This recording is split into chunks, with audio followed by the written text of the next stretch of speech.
Good evening बच्चों, how are you all? कैसे हैं आप सब? बढ़िया है। ओके।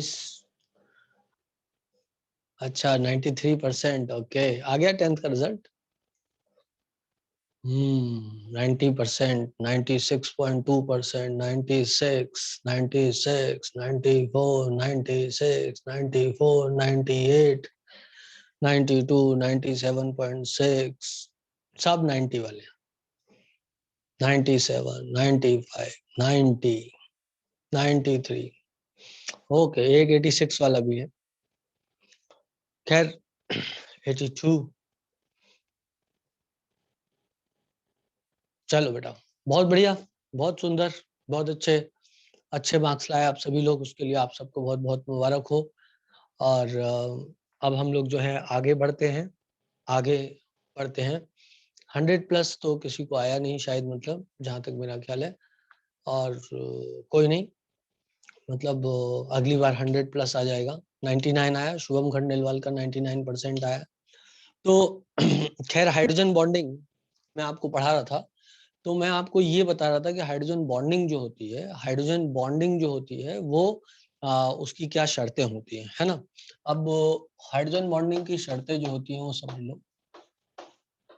तो हाइड्रोजन बॉन्डिंग की शर्त क्या है? तो पहली शर्त आप लोगों को पता है क्या हाइड्रोजन बॉन्डिंग की? वो वाला हाइड्रोजन होना चाहिए। और दूसरी शर्त क्या है वो भी आपको पता है ना। तो शर्त हाइड्रोजन बॉन्डिंग की क्या थी बेटा? वो वाला हाइड्रोजन होना चाहिए, है ना। मतलब हाइड्रोजन अटैच टू वो वाला हाइड्रोजन, बोले तो hydrogen attached to on sp hybridised carbon और carbon bonded to highly electronegative element, bonded to many highly electronegative element. इसमें आप दो ही एग्जांपल याद रखना, ये लास्ट वाले में, इसमें क्योंकि ज्यादातर एग्जाम्पल मिलते नहीं है सच। तो सी, ये Cl Cl Cl और C F F और F, ठीक है ना। ये दो एग्जाम्पल आप याद रखना, बाकी तो ठीक है। अब जैसे कि मैं आपसे एग्जाम्पल बात करूं तो, और दूसरा क्या होना चाहिए? वो वाला लोन पेयर होना चाहिए, या वो वाला इलेक्ट्रोनेगेटिव एलिमेंट होना चाहिए। वो वाला इलेक्ट्रोनेगेटिव एलिमेंट हो। अब इस वो वाले इलेक्ट्रोनेगेटिव एलिमेंट में एक बात याद रखना, ये कौन से होते हैं? ये फॉन होता है या क्लोरीन होता है। Each element has lone pair on it, each element has lone pair, has lone pair, ठीक है ना। अब जो आपने मैकेनिज्म इसका समझा था वो कैसे समझा था? जैसे मान लो मेरे पास HOH है, तो इसका लोन पेयर, मतलब ये वो वाला इलेक्ट्रोनेगेटिव एलिमेंट हो गया, फॉन में O हो गया ये, जिसके पास लोन पेयर भी, इसका लोन पेयर होना जरूरी है। क्योंकि आप जो हाइड्रोजन बॉन्ड अब तक समझे हो, अब इधर H है, इधर मान लो F है, ठीक है ना। तो ये लोन पेयर इस पॉजिटिव चार्ज की तरफ चला जाता है और ये बॉन्डिंग का कारण होता है, ठीक है बेटा। यदि इसके गंजे पे लोन पेयर नहीं होता तो फिर हाइड्रोजन बॉन्ड कैसे बनता? क्योंकि कोई इलेक्ट्रॉन डेंसिटी इसकी तरफ जाती ही नहीं। फॉर एग्जाम्पल, मान लो कोई कल के दिन अमोनियम आयन ले आए, अमोनियम आयन ले आए। अब अमोनियम आयन के पास कोई लोन पेयर नहीं है, तो एक अमोनियम आयन दूसरे अमोनियम आयन से हाइड्रोजन बॉन्डिंग नहीं कर सकता है। यदि कोई बोले अमोनियम आयन में हाइड्रोजन बॉन्डिंग होगी क्या, तो एक अमोनियम आयन दूसरे अमोनियम आयन से हाइड्रोजन बॉन्डिंग इसलिए नहीं कर सकता क्योंकि वो वाला इलेक्ट्रोनेगेटिव एलिमेंट नहीं जिसके ऊपर लोन पेयर हो। वो वाला हाइड्रोजन तो है, क्योंकि वो वाला hydrogen, hydrogen attach to nitrogen, वो ऊपर शर्त पूरी कर रहा है, हाइड्रोजन अटैच टू नाइट्रोजन तो है, लेकिन ऐसा इलेक्ट्रोनेगेटिव एलिमेंट नहीं जिसके ऊपर लोन पेयर हो। मतलब फॉन और Cl में से N तो है, लेकिन उसके ऊपर लोन पेयर नहीं है। तो फिर बॉन्डिंग कैसे होगी? तो वो बॉन्डिंग पॉसिबल नहीं हो पाएगी, ठीक है। क्लियर है बेटा? क्लियर है बेटा? सब लोगों को बात क्लियर है? तो द थिंग इज दैट कि इस केस में हाइड्रोजन बॉन्डिंग नहीं हो सकती because you don't have a lone pair, because you don't have a lone pair. You need to have a lone pair in order to have the hydrogen bonding. ये classical cases हैं, non classical cases में ऐसा भी होगा कि lone pair नहीं होगा तो भी हाइड्रोजन बॉन्डिंग दिखा देगा, लेकिन वहां भी कोई लूजली बाउंड इलेक्ट्रॉन डेंसिटी होती है, आपके लेवल का नहीं है वो ना, आपको एग्जाम में आएगा। So don't worry about that. Umar, ये क्या क्वेश्चन पूछ रहे हो बार बार, सर हाइड्रोजन ये क्या है, मतलब इससे मैं क्या समझू तुम्हारे क्वेश्चन से? सर HYD और क्वेश्चन मार्क लगा दिया, what do you mean by this question? Now छोड़ो, आगे बढ़ो, इस पे ध्यान दो। Now listen to me carefully. यदि ये अमोनियम आयन हो और अमोनियम आयन के सामने यदि मान लो मैं अमोनिया रख दूं, अब मुझे बताओ कि हाइड्रोजन बॉन्डिंग होगी कि नहीं होगी?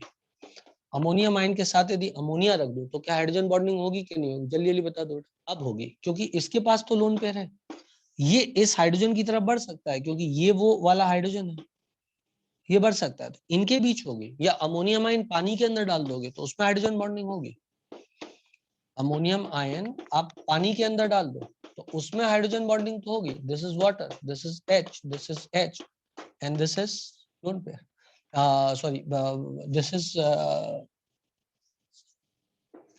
N, and this is lone pair. Clear है?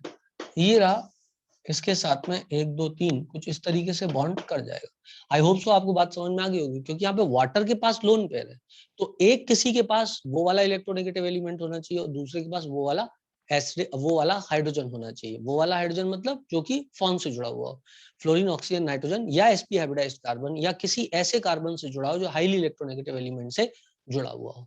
क्लियर है?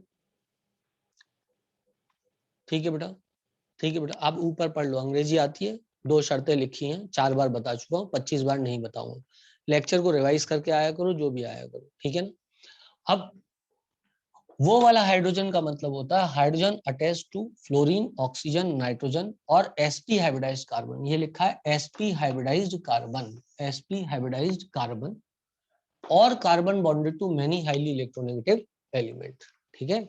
अब आगे सुनो, वो वाला इलेक्ट्रोनेगेटिव एलिमेंट मतलब फॉर्म होना चाहिए या क्लोरीन होना चाहिए और इसके पास लोन पेयर हो, तो हाइड्रोजन बॉन्डिंग हमको देखने को मिलेगी। क्लियर है? हाँ, ये सब मैं लिखा चुका हूँ कल, बिल्कुल मेरे को पता है। अब आप रिवीजन कल का नहीं करके आओगे तो आप मेरी स्पीड को स्लो कर दोगे। ऑलरेडी हम 4-5 लेक्चर पीछे चल रहे हैं और तुम लोग की शर्तें भी अलग अलग और अजीब सी हैं। कोई एक्स्ट्रा क्लास मत लो सर, वो नहीं लेंगे सर, हम पढ़ के भी नहीं आएंगे कल का, और सर हमको अच्छा भी पढ़ना है। अब आप सोचो मेरे लिए कितना आसान है, तुमको मैं बुरा पढ़ा के भी आगे बढ़ सकता हूँ और आपको पता भी नहीं लगेगा कि मैं आपको बुरा पढ़ा रहा हूँ। आपको कैसे पता लगेगा? समझ रहे हैं आप मेरी बात? आपको कैसे पता लगेगा मैं आपको बुरा पढ़ा रहा हूँ? आपको थोड़ी ना पता लगेगा। ये मेरे हाथ में है चीजों को जल्दी निकाल देना, जल्दी जल्दी करा देना। समझ रहे हो? लेकिन अब आप यदि पढ़ के आओगे तो मैं समझता हूँ कि हम लोग अच्छा भी पढ़ सकते हैं, टाइम पे भी पढ़ सकते हैं, और वो आपकी जो एक शर्त है कि सर कोई एक्स्ट्रा क्लास भी मत लेना, वो भी पूरी कर सकते हैं, है ना? वो भी शर्त सबकी नहीं है एक्चुअली, मतलब मेरा अपना मानना ये, सब बच्चों की नहीं सुनना चाहिए, मतलब मेरा अपना मानना ऐसा है, सब बच्चों की सुन के हरदम नुकसान होता है, क्योंकि 95% बच्चा सिर्फ पढ़ना चाहता है, वो फालतू के बहाने नहीं बनाना चाहता। 5% बच्चे के पास में सेठ टाइप का होता है, वो सेठ जी को जो है इस टाइप की बातें पसंद होती है, सर हमारे लिए ये खराब है, वो खराब है। जैसे कि जीवन में जब आओगे तो तुम्हारी सुविधाओं के अनुसार ही सब कुछ होगा ना। तो चलो आगे बढ़ते हैं, आगे बढ़ते हैं, ठीक है ना?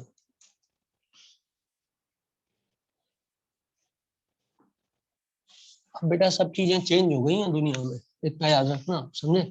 अब किसी होटल में यदि आप जाओगे ना खाना खाने के लिए, और आप यदि वहां शेफ से गुस्सा हो जाए इस बात के लिए, यार ये तुमने खाने में नमक कम डाला है, इसमें और नमक डालो, जबकि उसने सब कुछ सही डाला है, सब बढ़िया किया हुआ उसने, बढ़िया एक एक चीज अच्छी की हुई है, तो मैनेजर क्या बोलेगा? मैनेजर क्या बोलेगा शेफ को? मैनेजर शेफ को ये बोलेगा क्या कि नहीं भाई, खाना वापस कर दो, हमारा हमारा खाना वापस कर दो, आप जाइए यहाँ से, हम नहीं दे रहे आपको खाना, आप बोल रहे हो इसमें नमक ज्यादा डाल दो। वो ऐसा बोलेगा क्या? वो नहीं बोलेगा ना। आजकल सब होटल ही हो गया है। वो कहेगा नमक भर दे इसको, जितना चाहिए उतना दे दे, पूरी पूरी थैली ढोल दे इसके अंदर, मजे का। नुकसान करता है, जो करता है करने दे, इसको चाहिए ना, ये खुश है इसमें, इसको खुश करो, बस हो गया कल्याण। खाओ अब नमक बैठ करके, बढ़ाओ अपना बीपी ना। तो सेठ साहब आगे बढ़ते हैं, आगे पढ़ते हैं। अपन बात कर रहे थे हाइड्रोजन बॉन्डिंग की। तो हाइड्रोजन बॉन्डिंग में मैं आपको ये कंडीशंस ऑफ हाइड्रोजन बॉन्डिंग पढ़ा दिया। अब चलो जितना पढ़ा है उसके आधार पर कुछ चेक करते हैं जल्दी से, है ना। चलो चेक करते हैं। बताओ वाटर और वाटर के बीच हाइड्रोजन बॉन्डिंग मिलेगी कि नहीं मिलेगी। दो शर्तें चेक करनी है, एक में एक चेक करो, दूसरे में दूसरी चेक करो। क्या इसके पास में वो वाला हाइड्रोजन है, जल्दी बोलो, वो वाला हाइड्रोजन है। क्या इसके पास वो वाला इलेक्ट्रोनेगेटिव एलिमेंट है जिसके ऊपर लोन पेयर हो, वो फॉन या क्लोरीन हो, है, हाइड्रोजन बॉन्डिंग मिलेगी।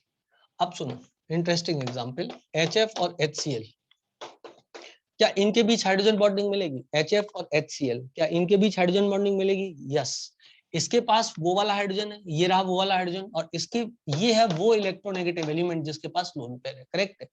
ये भी है वो इलेक्ट्रोनेगेटिव एलिमेंट जिसके पास लोन पेयर है, लेकिन ये वो वाला हाइड्रोजन है, ये वो वाला हाइड्रोजन नहीं है जो HCl में है, समझे, क्योंकि वो फॉन से या sp हाइब्रिडाइज्ड कार्बन से या फिर ऐसे कार्बन से जुड़ा जो कि हाईली इलेक्ट्रोनेगेटिव एलिमेंट से जुड़ा हुआ है। तो ये वो वाला हाइड्रोजन नहीं है, लेकिन वो वाला हाइड्रोजन इधर से ले लो और ये क्लोरीन का लोन पेयर इधर से ले लो, तो ये हो गया वो क्लोरीन का लोन पेयर, करेक्ट है। अब आप आओ HCl और HCl। अब कोई पूछे बताओ हाइड्रोजन बॉन्डिंग मिलेगी कि नहीं मिलेगी। HCl और HCl में क्या हाइड्रोजन बॉन्डिंग मिलेगी या नहीं मिलेगी, जल्दी से बोलो यार, आना बोलना पड़ेगा। अब नहीं मिलेगी, क्यों, क्योंकि वो वाला हाइड्रोजन नहीं है। इसमें हाइड्रोजन बॉन्डिंग नहीं मिलेगी, इसमें मिलेगी, इसमें मिलेगी, पर इसमें नहीं मिलेगी, क्योंकि इसके पास वो वाला इलेक्ट्रोनेगेटिव एलिमेंट तो है जिसके पास लोन पेयर है, पर इसके पास वो वाला हाइड्रोजन नहीं है। तो वो वाला हाइड्रोजन, हाइड्रोजन मिसिंग, इसलिए नहीं मिलेगी, वो वाला हाइड्रोजन मिसिंग, ठीक है। अब लो, मैं ऐसा करता हूं, यहां पर बनाता हूं डाई मिथाइल ईथर। अब कोई पूछे डाई मिथाइल ईथर में हाइड्रोजन बॉन्डिंग मिलती है कि नहीं मिलती है। अब उसने तो सिर्फ एक ही बोला है, तो जब एक ही बोले तो ऐसे ही दो बना लो। मैंने कल भी आपको समझाया था, याद आ गया सब लोगों को, बोलो आया याद कि नहीं आया। आया सब लोगों को याद। अब तुम मुझे ये बताओ कि क्या इसमें किसी में भी हाइड्रोजन बॉन्डिंग मिलेगी क्या, इनमें हाइड्रोजन बॉन्डिंग मिलेगी क्या, इनमें क्या मिसिंग है, इनमें क्या मिसिंग है, इनमें क्या चीज मिसिंग है। इसमें वो वाला हाइड्रोजन नहीं है, कंडीशन 1 मिसिंग है, क्योंकि कोई ऐसा हाइड्रोजन नहीं जो फॉन से डायरेक्टली जुड़ा हो या sp हाइब्रिडाइज्ड कार्बन से जुड़ा हो या फिर ऐसे कार्बन से जुड़ा हो जो हाईली इलेक्ट्रोनेगेटिव एलिमेंट से जुड़ा हुआ है, तो इसमें हाइड्रोजन बॉन्डिंग नहीं मिलेगी। पर यदि मैं इसको डाई मिथाइल ईथर को यदि मैं वाटर के अंदर डाल दूं तो क्या हाइड्रोजन बॉन्डिंग मिलेगी। ये है वो इलेक्ट्रोनेगेटिव एलिमेंट जिसके पास लोन पेयर है, और ये है वो वाला हाइड्रोजन। यस, हाइड्रोजन बॉन्डिंग यहाँ पर मिलेगी, इन दोनों के बीच हाइड्रोजन बॉन्डिंग मिल सकती है। एक बात समझना आप, एक बात आप समझना, यहीं पे आप समझ लो, हाँ मोर इलेक्ट्रोनेगेटिव एलिमेंट यहाँ पर है ना, ये वाला है लोन पेयर, ठीक है ना। अब आप एक बात को और समझो, ध्यान से समझना इस बात को, बहुत काम की बात है। मैं वाटर और वाटर के बीच हाइड्रोजन बॉन्डिंग करता हूँ। अब देखिए कौन बच्चा कॉमन सेंस लगा सकता है ना। और मैं ऐसा करता हूँ, यहाँ पर O ले लेता हूँ, इधर H ले लेता हूँ, इधर H ले लेता हूँ, यहाँ पर H ले लेता हूँ, इधर H, इधर H, और यहाँ पर लोन पेयर ले लेता हूँ, करेक्ट है। इसके बाद मैं O ले लेता हूँ, H ले लेता हूँ, H ले लेता हूँ, और इधर H कर देता हूँ, और इधर लोन पेयर कर देता हूँ, इधर H N H H कर देता हूँ, इधर लोन पेयर कर देता हूँ। और अब मैं आपसे पूछूं, इनमें से बेस्ट हाइड्रोजन बॉन्डिंग कहाँ मिलेगी। तो आप समझना मेरी बात को, ये आपको दिख रहा है ढंग से बेटा कि नहीं दिख रहा है। एक सेकंड के लिए, अभी दिख जाएगा, ठीक है ना। अब कोई पूछे इसमें से बेस्ट हाइड्रोजन बॉन्डिंग किस कंडीशन में मिलेगी, कोई बोले तो, है ना। मैं आपको बताता हूँ कि सबसे अच्छी हाइड्रोजन बॉन्डिंग यहाँ पर किस कंडीशन में मिलेगी। देखो, जो इलेक्ट्रॉन खींचने वाला है वो बेस्ट हो, जो इलेक्ट्रॉन खींचने वाला है वो बेस्ट हो, और जो इलेक्ट्रॉन देने वाला है वो बेस्ट हो। अब इन सब कंडीशन में सबसे ज्यादा इलेक्ट्रॉन खींचने वाला ये वाला हाइड्रोजन है, क्योंकि ये ऑक्सीजन से जुड़ा हुआ है, या ये हाइड्रोजन है, या ये हाइड्रोजन है जो कि ऑक्सीजन से जुड़ा हुआ है। और लोन पेयर देने वाला सबसे अच्छा ग्रुप कौन सा है, नाइट्रोजन के ऑक्सीजन। ज्यादा अच्छे से लोन पेयर कौन देगा, नाइट्रोजन देगा कि ऑक्सीजन देगा, नाइट्रोजन देगा, क्योंकि नाइट्रोजन इज लेस इलेक्ट्रोनेगेटिव, तो वो अपने इलेक्ट्रॉन्स को कंट्रोल कम कर सकता है, तो वो आसानी से देगा।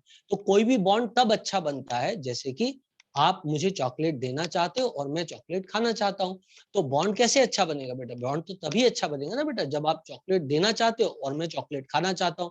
आप दाता अच्छे हो और मैं खाऊ अच्छा हूं, तो बॉन्ड अच्छा बनेगा। यदि ये बात बिगड़ जाए, यदि ऐसी हो जाए कि मैं खाऊ अच्छा नहीं हूं, आप दाता अच्छे नहीं, तो बॉन्ड खराब हो जाएगा। क्लियर है बेटा इतनी बात, क्या आपको मेरी बात समझ में आ रही है। परफेक्ट बॉन्ड कब बनेगा, तब बनेगा जब चॉकलेट मैं दूं और आप खाओ। क्यों, आप स्टूडेंट हो, आप बच्चे हो, आप अभी कमाते नहीं हो, टीचर कमाता है, टीचर बड़ा है, तो वो आपको चॉकलेट देगा, ये बेस्ट बॉन्ड बनेगा। क्या कहते हो तुम लोग? सही आ रही है बात समझ में? क्योंकि बच्चे तो ले लेंगे चॉकलेट, यदि आप टीचर को चॉकलेट दोगे तो मना करेगा, नहीं बेटा रहने दे, मेरे तो वैसे भी दांत गिर चुके हैं, ठीक है ना। बट और टीचर्स की बात कर रहा हूँ, अपनी बात नहीं कर रहा हूँ, आई एम वेरी यंग। तो मैं आपसे क्या बोल रहा था, मैं आपसे बात कर रहा था, वो बोलेगा मेरे तो दांत गिर चुके हैं बेटा, मैं तो चॉकलेट खाते ही नहीं हूँ आजकल, ठीक है ना। लेकिन बच्चा तो चॉकलेट खा सकता है ना, बच्चा तो चॉकलेट खा सकता है, लेकिन यदि बच्चा चॉकलेट देगा तो कमा कहाँ से लाएगा? तो द थिंग इज दैट सबसे बेस्ट बॉन्ड कब बनेगा, आप लोग बात को समझ गए होंगे, जब खींचने वाला सबसे बढ़िया हो, सबसे बड़ा भिखारी हो इलेक्ट्रॉन के लिए, और सबसे बड़ा दाता हो इलेक्ट्रॉन का, उनके बीच में जब बॉन्ड बने, तो इसका करेक्ट आंसर होगा ये सेकंड वाला, क्योंकि नाइट्रोजन सबसे ज्यादा लोन पेयर देगा और ऑक्सीजन सबसे ज्यादा लोन पेयर को अपनी ओर खींचेगा। अरे यार नुकसान हो गया यार, ठीक है बेटा, I suppose this is understood by you all, सबको बात समझ में आ गई होगी, ठीक है बेटा, क्लियर है, समझ में आ गया ये कंसेप्ट आपको? ओके, चमका, बहुत सुंदर बात, चमक गया तो बहुत अच्छी बात है। एक कंसेप्ट मैं आपको और बताता हूँ, आप यदि ये वाला सीख चुके हो पूरा का पूरा, तो एक कंसेप्ट मैं आपको और बताता हूँ, और वो कंसेप्ट क्या है, वो ये है बेटा कि जब हाइड्रोजन बॉन्डिंग होती है ना, तो मॉलिक्यूल पास पास आते हैं, और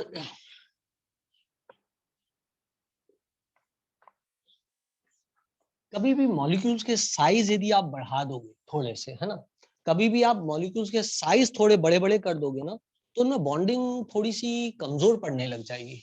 उसका रीजन क्या होता है, साइज बड़े होने से दूर से हाथ मिला पाएंगे, यार दो थोंदू हैं, उनकी थोंद ऐसे बाहर की ओर निकल रही लपक के हाई, ऐसे लपक के हाई थोंद निकल रही, दूसरे थोंदू की भी ऐसे लपक के हाई थोंद निकल रही, तो हाथ कैसे मिलाएंगे? मतलब वो लोग हाथ बहुत गंदे तरीके से मिलाते हैं ना, गले तो मिलने का सवाल नहीं उठता, क्योंकि बीच में तो उनके थोंद आ रही है, स्टेरिक हिंड्रेंस है। क्या कहते हो? क्या कहते हो? तो ज्यादा ऐसे आत्मीयता से गले नहीं मिल सकते, जैसे कि आप जो है वो पतले दुबले एकदम, मतलब है ना, कम बड़ा साइज, मतलब इतना बड़ा साइज ना हो इंसान का, ठीक है ना, तो कोई स्टेरिक हिंड्रेंस नहीं होता, ठीक है ना।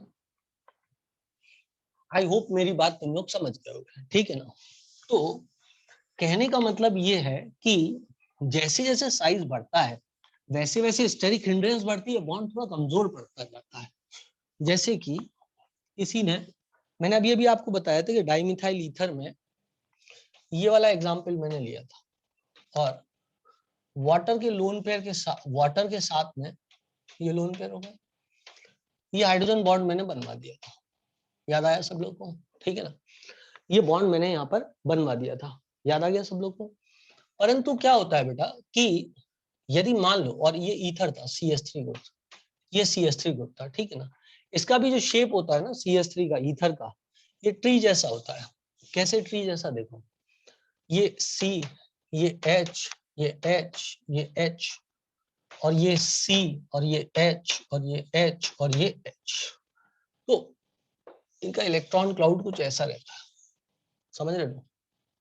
अब इनका इलेक्ट्रॉन क्लाउड जो ऐसा है ना, वो क्या इस आने वाले ग्रुप को धक्का देगा? थोड़ा बहुत हाँ ना बोलना पड़ेगा, क्या वो आने वाले ग्रुप को थोड़ा धक्का देगा ना, इलेक्ट्रॉन क्लाउड जब फैला हुआ है स्पेस में, तो है ना। अब इसके स्थान पे मैं क्या करूं, इधर O बना दूं, C बना दूं, H बना दूं, H बना दूं, C बना दूं, H बना दूं, H बना दूं, H बना दूं, ये इथाइल ग्रुप हो गया। H H C H H H, और ये हो गए लोन पेयर, करेक्ट है। ये इथाइल ग्रुप हो गया और ये हो गया लोन पेयर, करेक्ट है। तो इसका गुब्बारा तो और बड़ा हो जाएगा बेटा। तो अब जब वाटर आएगा इसकी तरफ, तो क्या उसको स्टेरिक रिपल्शन ज्यादा फेस करना पड़ेगा? अब जब वाटर इसकी तरफ आएगा, क्योंकि उसको बॉन्ड बनाने के लिए निश्चित दूरी पे आना ही पड़ेगा भाई, थोंदू कितना भी बड़ा, लेकिन हाथ मिलाने के लिए आपको पास तो जाना पड़ेगा ना बेटा। ये तो नहीं कर सकते ना कि उसका तो पेट सब बाहर निकल रहा था, तो मैंने तो दूर से उससे ऐसे कर दिया, ऐसे तो होगा नहीं। आपको तो ओवरलैपिंग करनी पड़ेगी, तो जाना तो पास ही पड़ेगा। तो द थिंग इज दैट जब इतना गप्पू साइज हो जाएगा ना, तो क्या होगा कि स्टेरिक हिंड्रेंस के कारण हाइड्रोजन बॉन्डिंग थोड़ी कमजोर पड़ जाएगी, ठीक है बेटा। Very less hydrogen bonding, very less hydrogen bonding due to steric hindrance, steric hindrance. तो आपने क्या सीखा? आपने ये सीखा कि हाइड्रोजन बॉन्डिंग यदि साइज बड़ा होता है ग्रुप अटैच्ड का, ऑक्सीजन से, फ्लोरीन से, इनसे अटैच ग्रुप का यदि साइज बड़ा होता जाएगा तो हाइड्रोजन बॉन्डिंग डिक्रीज हो जाएगी, और ये बहुत नेचुरल है। इसमें कोई ऐसा फिनोमेना नहीं जो आप समझ नहीं सकते, आपके डे टू डे लाइफ में भी ऐसा होता है। तो आप जल्दी से इस फैक्टर को भी देख लें, फिर मैं आपको बताता हूँ। हाँ, strength of hydrogen bonding is directly proportional to electronegativity and inverse. Okay, main conditions for hydrogen bonding में ठीक है, लिख देता हूं मैं आपको, है ना। तो यहाँ लिख देता हूं मेन कंडीशंस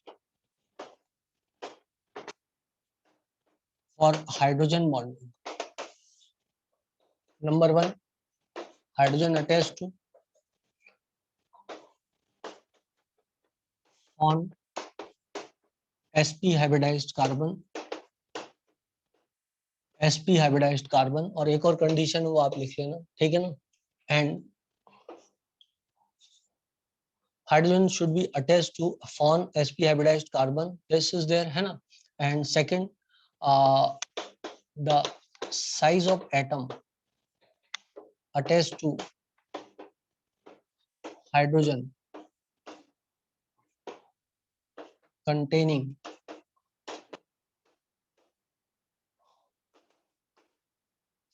lone pair, और size of atom containing lone pair लिख देंगे, जरूरी थोड़ी ना हरदम हाइड्रोजन को अटैच रहेगा। Size of atom containing lone pair, containing lone pair should be smaller, क्योंकि लोन पेयर तो कईयों के पास हो सकता है, लेकिन जिसके पास फॉन या क्लोरीन सिर्फ इतने ही लिए हैं, ब्रोमीन भी हो सकता था, आयोडीन भी हो सकता था, तो वो क्वालिफाई क्यों नहीं हुआ, है ना बेटा। तो size of atom containing lone pair should be smaller, example फॉन एंड क्लोरीन। ये 2 पॉइंट हो गए। तीसरा पॉइंट इसमें जो आता है वो है strength of hydrogen bonding. Strength of hydrogen bonding directly proportional to electronegativity of atom attached to hydrogen, to hydrogen, ठीक है ना। ये कंडीशन तब है जब सेम ग्रुप्स के बीच में हाइड्रोजन बॉन्डिंग हो रही हो, ठीक है ना, क्योंकि दूसरा जो काउंटर आयन है, जैसे कि मैंने आपको एक एग्जांपल बताया था, अमोनिया और वाटर में सबसे स्ट्रांग हाइड्रोजन बॉन्डिंग होती है। अरे हाँ ना बोलना पड़ेगा यार, हाँ ना बोलना पड़ेगा यार आपको, ठीक है ना। तो द थिंग इज दैट ये कंडीशन तब एप्लीकेबल है, ये कंडीशन तब एप्लीकेबल है जब सेम टाइप के ग्रुप्स, सेम टाइप HF और HF के बीच, अमोनिया अमोनिया के बीच, H2 और H2 के बीच में तब बात चल रही है ना। अच्छा, वहां कंफ्यूजन ये हो सकता है ना किसी बच्चे को कि सर HF में हाइड्रोजन के पास पॉजिटिव ज्यादा है, पॉजिटिव चार्ज ज्यादा है, लेकिन लेकिन वाटर में जो लोन पेयर है ऑक्सीजन का वो ज्यादा डोनेट हो सकता है, तो हाइड्रोजन बॉन्डिंग किसकी स्ट्रांग होगी पर बॉन्ड यदि बात करें, HF या OH वाली, तो HF वाली स्ट्रांग होगी, क्योंकि directly proportional to electronegativity of atom attached, ठीक है ना। Strength of hydrogen bonding directly proportional to electronegativity of atom attached, ठीक है ना। ये सब कंडीशन कब एप्लीकेबल है, जब जबकि एक ही टाइप का ग्रुप अटैच है, ठीक है बेटा। And inversely proportional to atomic size of Z, and inversely proportional to atomic size, ठीक है बेटा। ये कंडीशन सारी मैं आपको सिखा चुका हूं विद एग्जांपल्स। और एक चौथा पॉइंट तो लिख दूं, हाइड्रोजन बॉन्डिंग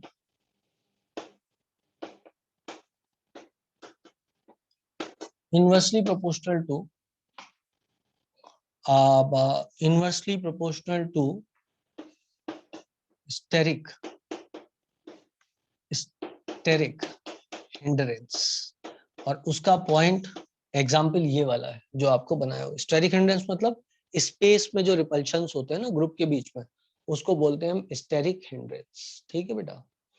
ऐसा होता है शब्द स्टेरिक हिंड्रेंस। चलो, ये सब जो यहाँ फैक्टर लिखे हैं ना मॉड्यूल के अंदर, ये सब फैक्टर थोड़े कंफ्यूजिंग टाइप के हैं, मैंने आपको एग्जाम्पल दे करके ज्यादा अच्छे से समझा दिए, क्योंकि इनमें कंफ्यूजन ये होता है कि जैसे यदि ये वाले फैक्टर तुम पढ़ोगे तो तुम अमोनिया और वाटर वाला आंसर गलत लगाओगे, बोलो हो, क्लियर ना इतनी बात। तो ये सब फैक्टर्स काफी कंफ्यूजिंग टाइप के हैं, जो मैंने आपको इससे पहले पढ़ाया है वो सब सही है, वो सब जो है विदाउट एनी कंफ्यूजन, ठीक है ना। हृदय आप वो पढ़ो जो मैंने इसके पहले आपको पढ़ाया है, मैंने आपको जितने एग्जाम्पल्स बताए ना उसको आप ज्यादा रेफर करो कि हाइड्रोजन बॉन्डिंग कब स्ट्रांग मिलेगी, और उसका मैंने आपको प्रैक्टिकल एग्जाम्पल भी दे दिया, आप प्लीज उसको भूल मत जाना।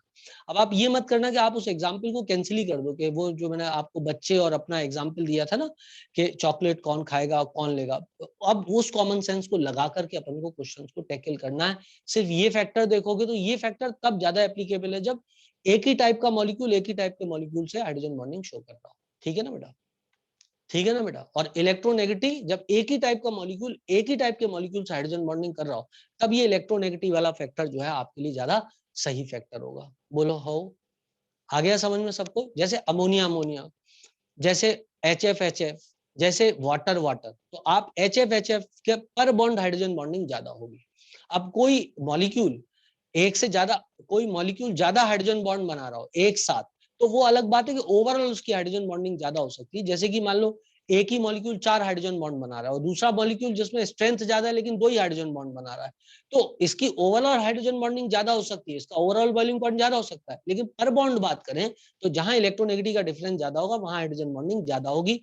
But this is applicable only when same type के मॉलिक्यूल्स होंगे। जब सेम टाइप के मॉलिक्यूल ना हो तो please have some common sense, hydrogen bonding उनके बीच में स्ट्रांग होगी जहां पर देने वाला इलेक्ट्रॉन डेंसिटी देने वाला अच्छा हो और इलेक्ट्रॉन डेंसिटी लेने वाला अच्छा हो। क्लियर है बेटा इतनी बात? जैसे कि कल के दिन इसी एग्जाम्पल में आपसे यदि कोई ये पूछ ले कि इनमें से कौन सी हाइड्रोजन बॉन्डिंग सही है, आप मुझे बता दोगे? यदि बता दोगे तो अच्छा ही रहेगा, नहीं बताओगे तो मैं थोड़ा सा दुखी होऊंगा कि आपको पढ़ाने का कोई फायदा नहीं निकला। ये एक हाइड्रोजन बॉन्डिंग हो रही है, ये वाली करेक्ट है। और दूसरा बहुत सरल क्वेश्चन पूछ रहा हूँ, कोई मतलब डिफिकल्ट क्वेश्चन नहीं पूछ रहा हूँ। और दूसरी हाइड्रोजन बॉन्डिंग ये वाली हो रही है। अब इसमें से करेक्ट हाइड्रोजन बॉन्डिंग कौन सी है? यदि कोई ये आपसे पूछता है तो पहली या दूसरी कौन सी ज्यादा करेक्ट है वो आपको बताना पड़ेगा। दूसरी वाली हाइड्रोजन बॉन्डिंग ज्यादा करेक्ट है ऐसा एक बच्चे ने बोला है, दूसरी वाली हाइड्रोजन बॉन्डिंग ज्यादा करेक्ट है ऐसा एक बच्चे ने बोला है, 2 बच्चे ने बोला है और 3 ने बोला है और अथर्व सोमानी ने 1 बोला है। सेम होगी दोनों में। यश गीते तो पढ़ ही नहीं रहा है।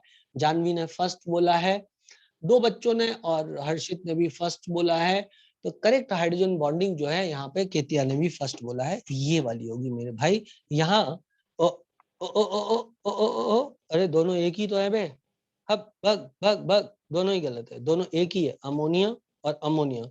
एक ही बच्चे ने बोला था, हर्ष गीते ने सिर्फ बोला था। हर्ष शाबाश बेटा, आपने ही सही बोला था, बाकी सबने कचरा किया है। ये दोनों एक ही बात है, दोनों अलग अलग नहीं, दोनों एक ही बात है, सेम है। हर्ष गीते ओनली सेड दैट, है ना। अब मैं इसको चेंज करता हूँ, मेरी गलती है, मैंने सोचा मैंने 2 अलग अलग लिखे हैं। चलो भाई अब मैं फिर से बनाता हूँ, मैं फिर से बनाऊं तो इधर H आ जाएगा मेरे पास में, और इधर N आ जाएगा, इधर H आ जाएगा, इधर ये आ जाएगा। ये रहा लोन पेयर गया, ये H हुआ, ये O हुआ और ये H हुआ। अब बताओ बेटा कौन सा ज्यादा सही है, पहला कि दूसरा?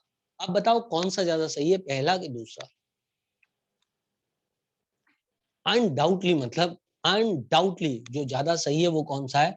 दूसरा वाला, क्योंकि यहाँ पे लोन पेयर देने वाला लेस इलेक्ट्रोनेगेटिव है और लोन पेयर लेने वाला हाइड्रोजन उस ऑक्सीजन से जुड़ा है जो कि मोर इलेक्ट्रोनेगेटिव देन नाइट्रोजन है। भाई हाइड्रोजन उससे जुड़ा होना चाहिए जो मोर इलेक्ट्रोनेगेटिव एलिमेंट हो, और लोन पेयर देने वाला वो होना चाहिए जो लेस इलेक्ट्रोनेगेटिव एलिमेंट हो, तो बॉन्ड स्ट्रांग बनेगा। शुभम खंडेलवाल, तुम मुझे अब चॉकलेट खिलाओगे जब एलेनाओगे, क्योंकि आपने आंसर 1 दिया था। तो आपके हिसाब से अच्छा बॉन्ड तभी बनेगा जबकि मास्टर चॉकलेट खाएगा और बच्चा चॉकलेट देगा। ठीक है, मैं आपकी बात पे भरोसा रखता हूँ। और बस अब जो है हम लोग चॉकलेट चॉकलेट खेलती, चॉकलेट का पूरा बॉक्स लेके आती। ठीक है, बहुत बढ़िया शुभम। और पैसे मैं नहीं दूंगा, एक बात याद रखना, नहीं तो तू बोले सर मैं तो ले आया बॉक्स लेकिन अब पैसे आपको देने पड़ेंगे। चलो भाई, तो मैंने आपको कंसेप्ट थोड़ा सा क्लियर करने की कोशिश की है, और मैं आपसे सच बोलूं तो समय इसी में लगता है, बाकी किसी चीज में समय नहीं लगता है।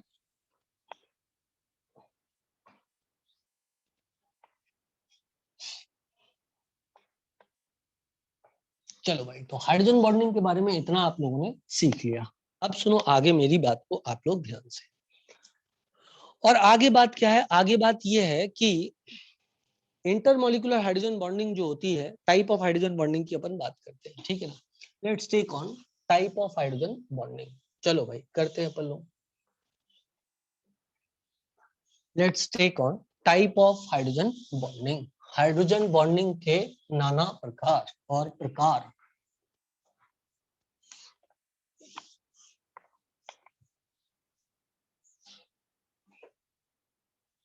तो टाइप ऑफ हाइड्रोजन बॉन्डिंग में इंटरमॉलिक्यूलर और इंट्रामॉलिक्यूलर हाइड्रोजन बॉन्डिंग, ठीक है ना। टाइप ऑफ हाइड्रोजन बॉन्डिंग, ऐसा कहा इन्होंने, type of hydrogen bonding. Correct है बेटा, दिख नहीं लगे? ओके, चलो चलो चलो, टाइप ऑफ हाइड्रोजन बॉन्डिंग, ठीक है ना। तो इसमें दो टाइप की होगी हाइड्रोजन बॉन्डिंग। दो टाइप की कौन सी होगी?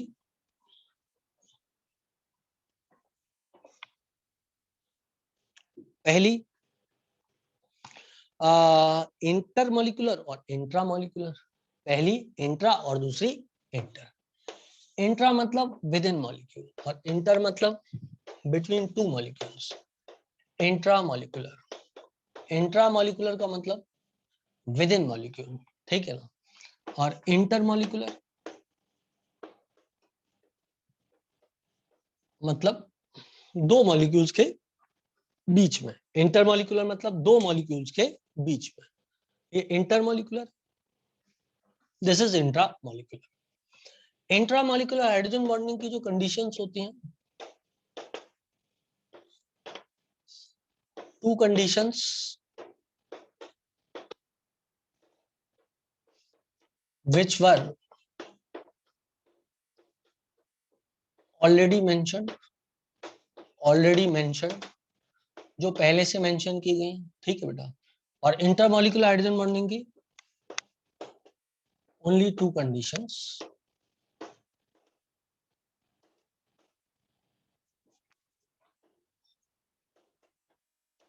which already has been mentioned। कौन कौन सी? वो वाला हाइड्रोजन और वो वाला हाईली इलेक्ट्रोनेगेटिव एलिमेंट। क्लियर है बेटा? अब यदि देखा जाए तो इसमें दो कंडीशन तो वो लगेंगी, extra two conditions are also required. Extra two conditions also required। Number one, ring form should be of 5 or 6 atoms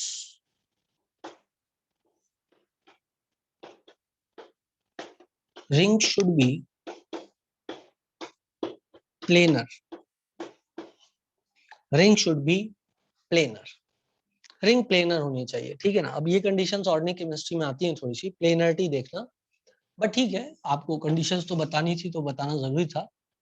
only two conditions which has already been mentioned, ठीक है बेटा। अब इसमें भी दो टाइप होता है, एक होता है होमो इंटरमॉलिक्यूलर और दूसरा होता है हेटेरो इंटरमॉलिक्यूलर। अब होमो इंटरमॉलिक्यूलर हाइड्रोजन बॉन्डिंग का मतलब HF के बीच, वाटर वाटर के बीच, अमोनिया अमोनिया के बीच। हेट्रो इंटरमॉलिक्यूलर हाइड्रोजन बॉन्डिंग का मतलब बेटा अमोनिया वाटर के बीच, अमोनिया HF के बीच, वाटर HF के बीच, मिथाइल एल्कोहल वाटर के बीच। क्या बात क्लियर है सब लोग को? दिस इज देयर, समझ रहे हो आप मेरी बात को? इस टाइप को अपन बोलते हैं होमो। होमो मतलब जब सेमी टाइप के मॉलिक्यूल, हेट्रो मतलब दो अलग अलग टाइप के मॉलिक्यूल्स। क्या बात सबको समझ में आ गई? हाँ ना बोलना पड़ेगा यार। सबको कॉन्सेप्ट क्लियर है? सबको कॉन्सेप्ट क्लियर है? जल्दी जल्दी बोलो, है ना। बहुत सिंपल सा है। ये वाला जो है मैं थोड़ा और एलोबरेट करूंगा कि ring forming should be 5 to 6 carbon atom. इसको मैं नेक्स्ट पेज पे समझाता हूँ आपको, पहले आप इतना लिख लो। ये वाले पार्ट को मैं थोड़ा सा आपको समझाता हूँ। ये वाला पार्ट तो इजी है, इसमें तो कोई बड़ी बात है नहीं। चलो भाई, आगे बढ़ जाए बेटा, आना बोलना पड़ेगा, जल्दी जल्दी करना पड़ेगा, ठीक है ना। ओके चलो, इसके बाद में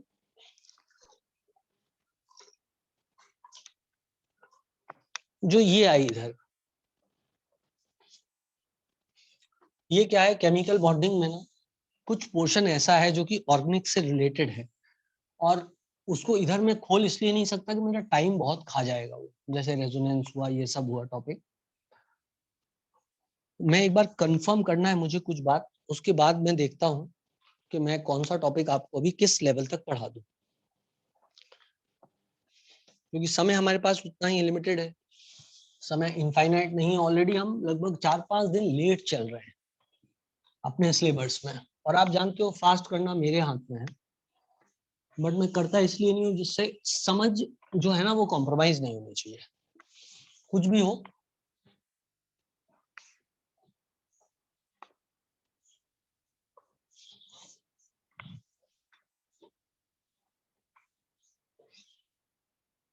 चलो बेटा आगे बढ़ते हैं, आगे बढ़ते हैं। मैं क्या बात कर रहा था आपसे, मैं बात कर रहा था आपसे इंटरमोलिकुलर हाइड्रोजन बॉन्डिंग, है ना। और इंट्रा के बारे में कुछ छोटी मोटी बात बताने वाला था। इंट्रा के बारे में क्या बताने वाला था, इंट्रा के बारे में वो ये था कि ring form should be of, ring form should be of how many atoms, 5 और 6, है ना।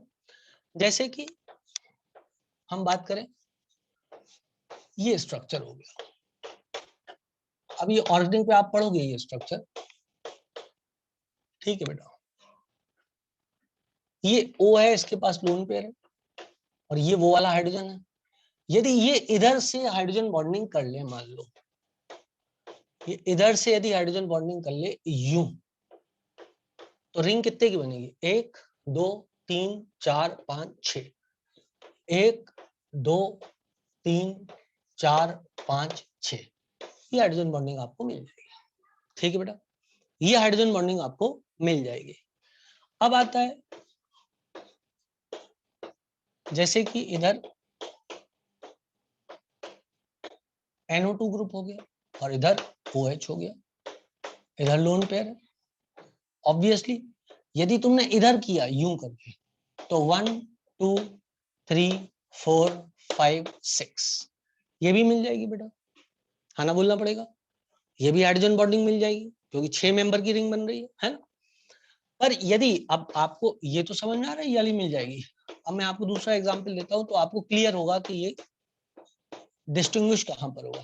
जैसे किसी ने यूं बना दिया, ठीक है ना। अब यदि तुमने मान लो इस लोन पेयर को इधर हाइड्रोजन बॉन्डिंग कर दी, तो 1 2 3 4 5 6 7, तो ये वाली नहीं मिलेगी। क्या बात क्लियर है तुम लोगों को बेटा, ये वाली हाइड्रोजन बॉन्डिंग नहीं मिलेगी। अब 7 मेंबर रिंग होगी, ऐसा नहीं कि 7 मेंबर रिंग में हाइड्रोजन बॉन्डिंग कभी नहीं मिलती है, मिलती है लेकिन स्पेशल कंडीशन होती है। अभी तो फिलहाल ये याद हो, यहाँ पर नहीं मिलेगी, ठीक है ना। तो हाइड्रोजन बॉन्डिंग जब भी मिलेगी, 1-2 पोजीशन को मैंने कुछ कहा था तुम लोगों को, एक बार सिखाया था। 1-2 पोजीशन का नाम क्या होता है, 1-3 का क्या होता है, शाबाश भाग्यश्री, भाग्यश्री ने एकदम सही कहा। क्या किसी और को भी याद है, हाँ सहस ने भी सही कहा, नहीं पैरा नहीं है, मेटा। हाँ मतलब मैंने 3 कंडीशन बताई थी, ऑर्थो मेटा और पैरा। ऑर्थो 1-2 थी, 1-3 थी मेटा, और 1-4 थी पैरा। तो ऑर्थो नाइट्रो हाइड्रोक्सी क्या बोल दूं मैं इसको, नाइट्रो, और ये क्या है, फिनॉल है ना, फिनॉल है। ऑर्थो पोजीशन में नाइट्रो ग्रुप जुड़ा हुआ है, ऑर्थो नाइट्रो फिनॉल हो गया, ये क्लियर है इतनी बात। तो द थिंग इज दैट कि इसके अंदर हाइड्रोजन बॉन्डिंग मिल रही है, और मेटा नाइट्रोफिनॉल में हाइड्रोजन बॉन्डिंग नहीं मिल रही है, हाँ ना बोलना पड़ेगा यार। ये बेंजल्डिहाइड है, ऑर्थो हाइड्रोक्सी बेंजल्डिहाइड में तो मिल रही है, लेकिन यदि मैं इसको मेटा कर दूं या पैरा कर दूं तो नहीं मिलेगी भाई। यदि इसको मैं इधर ले आऊं, या मैं इसको इधर ले आऊं, तो इसमें हाइड्रोजन बॉन्डिंग नहीं मिलेगी, क्योंकि 7 नंबर रिंग में, इसमें भी नहीं मिलेगी। इसका भी यदि पैरा ले लिया जाए तो इसमें भी नहीं मिलेगी। This is N double bond O, O, and this is OH, इसमें भी नहीं मिलेगी।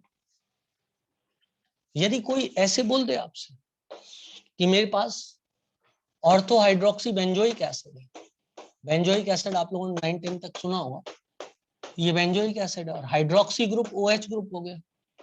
ये हाइड्रोजन बॉन्डिंग तो मिल जाएगी क्योंकि you will have 6 member ring. But यदि आप सोचो मेटा हाइड्रोक्सी बेंजोइक एसिड में हाइड्रोजन बॉन्डिंग मिल जाए, सॉरी ये वाले को हटाना पड़ेगा, इससे बेहतर एग्जाम्पल देते हैं। ये भी एग्जाम्पल वैसे टेक्निकली खराब नहीं था, लेकिन बेहतर एग्जाम्पल इससे, जैसे कि O नेगेटिव है और इधर डबल बॉन्ड O है और ये OH है, ठीक है ना। आप यदि थोड़े बड़े होते तो मैं आपको और ज्यादा इसमें सिखा देता। ऐसा हो गया। दिस इज ऑर्थो हाइड्रोक्सी बेंजोइटाइन,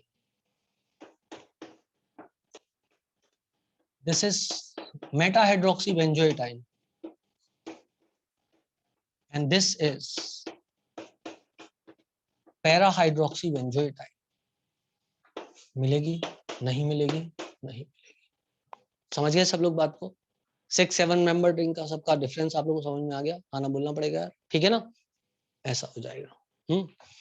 अब मैं आपको बताता हूं affect of hydrogen bonding on physical properties. जल्दी से पढ़ाता हूं। हाइड्रोजन बॉन्डिंग खत्म करना है टॉपिक आज, कल वैन डर वाल्स फोर्सेस खत्म करना है।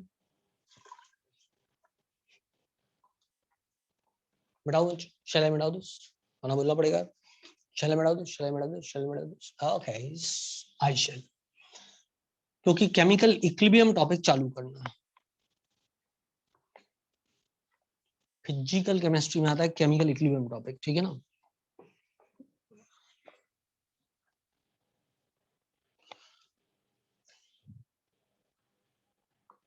वो चैप्टर्स आसान है रिलेटिवली, मुझे लगता है इन चैप्टर्स के। इन चैप्टर्स में थ्योरी बहुत है एक्चुअली, पर ये है बहुत इंटरेस्टिंग और इनको कर लेने पे इनाम बड़ा है, ये समझ लो आप बेटा। ये चैप्टर्स आते ही बहुत कम लोगों को, ज्यादातर लोग तो सरेंडर कर जाते हैं ये बोल के कि आईयूसी में कुछ भी हो सकता है। ऐसा नहीं है, अच्छे से पढ़ो, बार बार रिवीजन करो।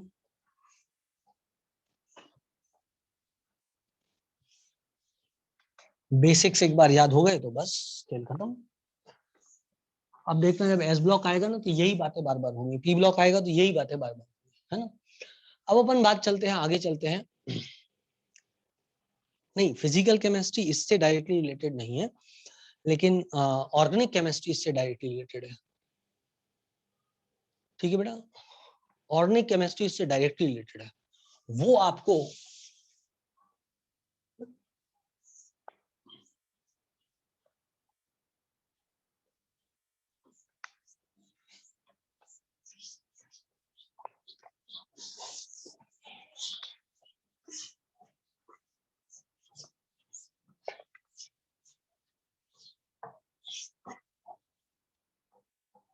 ठीक है बेटा। अब आप मेरी बात को ध्यान से सुनो। मैं आपको बता रहा था कुछ कुछ बातें, अब बताता हूँ affect of hydrogen bond on physical properties. Affect of hydrogen bond on physical properties.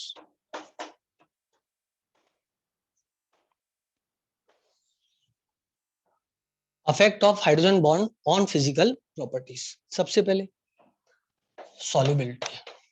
यार एक बात सोचो, बॉन्डिंग बढ़ती है तो सॉल्युबिलिटी पे क्या असर होता होगा? कभी भी बॉन्डिंग बढ़ेगी, जैसे कि आपकी मेरी बॉन्डिंग बढ़ जाए तो हम लोग एक दूसरे में ज्यादा घुल मिल जाएंगे ना यार। बोले यार, जैसे आपकी मेरी बॉन्डिंग बढ़ जाए तो हम एक दूसरे में ज्यादा घुल मिल जाएंगे ना।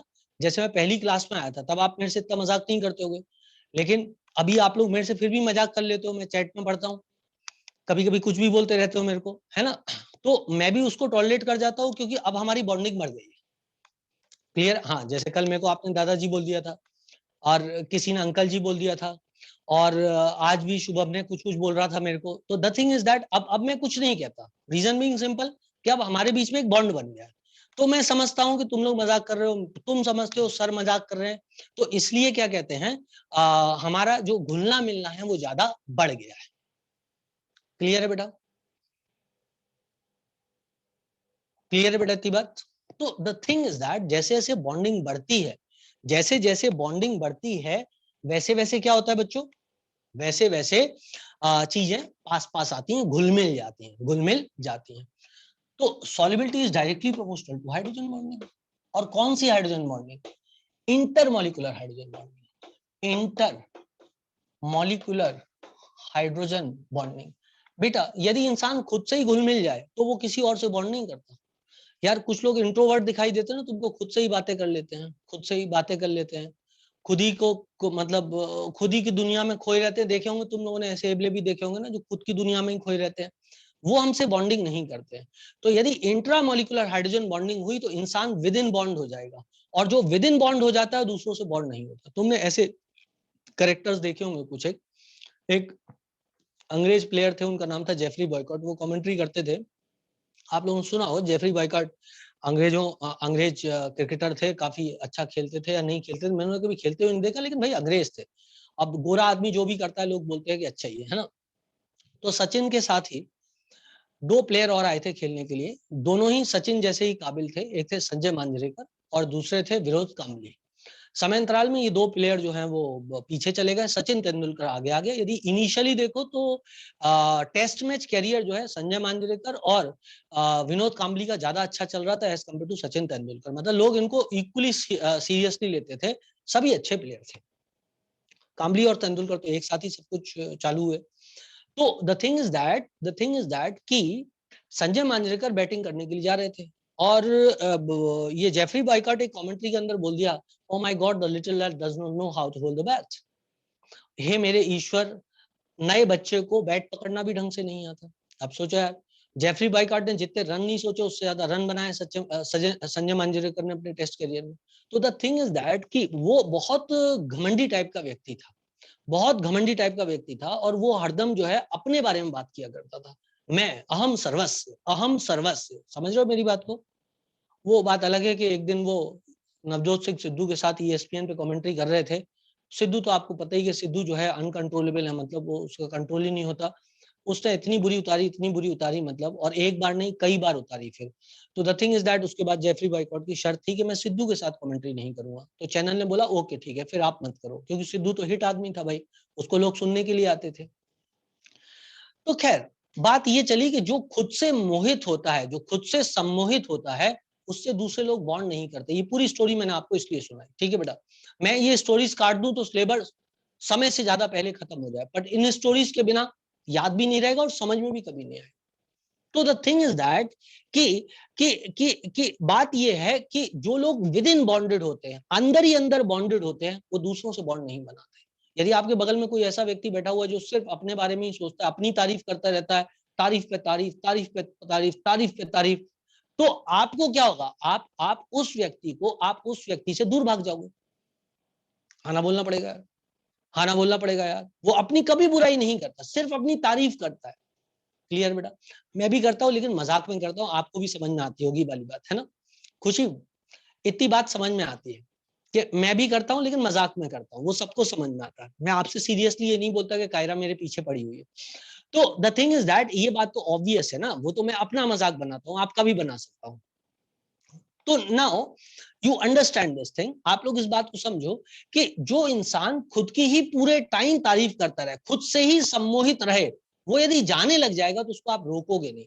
जैसे मैं यदि आपके बैच से चला जाऊं तो आपको एक आध दिन तो दुख होगा, कम से कम 1-1.5 घंटा तो दुख होगा ही होगा कम से कम, कि यार मास्टर चला गया बैच से, मतलब अब कोई और पढ़ा रहा है हमको बैच पे, मास्टर साहब नहीं पढ़ा रहे हमको बैच पे, तो थोड़ा बहुत दुख तो होगा, एक आध घंटे दुख होगा। क्यों? क्योंकि मैं इतना बड़ा इंट्रोवर्ट नहीं हूँ कि सिर्फ आऊं पढ़ाया और निकल लिया। समझे आप मेरी बात को? तो द थिंग इज दैट, नहीं मैं कहीं नहीं जा रहा, आप टेंशन मत लो, कहीं नहीं जा रहा, जस्ट एग्जांपल। तो मैं आपसे क्या बात कर रहा हूं? मैं कह रहा हूं इंट्रोवर्ट जो विद इन बॉन्डेड होते हैं, वो यदि कहीं जाने लग जाए तो उनको कोई रोकता नहीं है, कहते ठीक है महाराज आप चले जाओ, कोई दिक्कत नहीं है। क्लियर है बेटा इतनी बात? क्लियर है बेटा इतनी बात? जो जो जो जो अपने आप जो इंट्रोवर्ट हो, वो यदि जा रहा है तो लोग उसको रोकेंगे नहीं। इसका मतलब ये है कि जब इंट्रामोलिकुलर हाइड्रोजन बॉन्डिंग होगी तो सॉल्युबिलिटी घटेगी कि बढ़ेगी? जब इंट्रामोलिकुलर, अब चलो चलो चलो चलो चलो चलो चलो जल्दी चलो जल्दी चलो। अब जब इंट्रामोलिकुलर हाइड्रोजन बॉन्डिंग होगी, जब इंट्रामोलिकुलर हाइड्रोजन बॉन्डिंग होगी तो सॉल्युबिलिटी बढ़ेगी या घटेगी? ऑब्वियस सी बात है, ऑब्वियस सी बात है, सॉल्युबिलिटी कम हो जाएगी, सॉल्युबिलिटी कम हो जाएगी। क्लियर थी बात? तो अब अपने पास आ गया solubility directly proportional to intramolecular hydrogen bonding and inversely proportional to intra ये इंटर है, इंट्रा मॉलिक्यूलर हाइड्रोजन बॉन्डिंग। ठीक है बेटा, तो ये हो गया क्या, पहला पॉइंट। जितनी ज्यादा हाइड्रोजन बॉन्डिंग होगी सॉल्युबिलिटी उतनी ही ज्यादा होगी। ठीक है बेटा, जैसे पानी में अमोनिया बहुत घुलता है, पानी में अमोनिया खूब घुलता है, the reason is hydrogen bonding, the reason is hydrogen bonding. Clear है बेटा इतनी बात। जितनी सुंदर हाइड्रोजन, अल्कोहल और पानी देखो आप, हाइड्रोजन बॉन्डिंग होती है उनके बीच में, मस्त घुल जाते हैं, पता ही नहीं लगता कहाँ अल्कोहल कहाँ पानी। ठीक है ना, तो ये हुआ बेटा आपका पहला पॉइंट। अब दूसरा पॉइंट जो है आएगा सॉल्युबिलिटी, है ना। जैसे कि ammonia, lower ethers, lower ether मतलब डाइमिथाइल ईथर, बस एग्जांपल लेना और कोई नहीं, डाइमिथाइल ईथर। और एक और एग्जांपल ले लें, alcohol CH3OH, C2H5OH, all soluble in water due to hydrogen bonding, all soluble in water due to hydrogen bonding, due to intermolecular hydrogen bonding, intermolecular hydrogen bonding। Correct है बेटा, एक बात हो गई। दूसरी बात, बॉइलिंग पॉइंट क्या होगा बेटा, बॉइलिंग पॉइंट पे क्या फर्क पड़ेगा, हाइड्रोजन बॉन्डिंग बढ़ेगी, तो मैं बोल सकता हूं boiling point is directly proportional to intermolecular hydrogen bonding, intermolecular hydrogen bonding and inversely proportional to intramolecular hydrogen bonding। Correct है बेटा इतनी बात। जैसे कि यदि मैं आपसे बोलूं जहां हाइड्रोजन बॉन्डिंग ज्यादा होगी वहां बॉइलिंग पॉइंट ज्यादा होगा, जैसे कि HF का बॉइलिंग पॉइंट HCl से ज्यादा होगा, समझ रहे हो, ड्यू टू हाइड्रोजन बॉन्डिंग, क्योंकि यहाँ हाइड्रोजन बॉन्डिंग है, यहाँ नहीं है। H2O का बॉइलिंग पॉइंट H2S से ज्यादा होगा, अमोनिया का बॉइलिंग पॉइंट फॉस्फाइन से ज्यादा होगा।